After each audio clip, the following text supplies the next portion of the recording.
iPad Pro vs Google Pixel Tablet. Let's unbox the iPad Pro. The lid slides off smoothly, we peel back the wrapper, stunning space gray finish.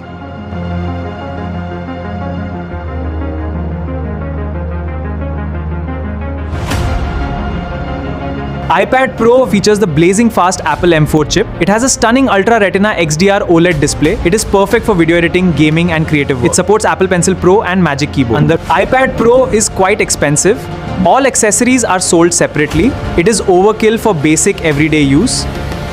The Google Pixel tablet offers a clean Android experience. It has Google AI features built in. It is great for streaming, browsing and multitasking, and it is an excellent value for the price. The Google Pixel tablet is less powerful than the iPad Pro. It has fewer optimized tablet apps. It is not ideal for professional creative workflows.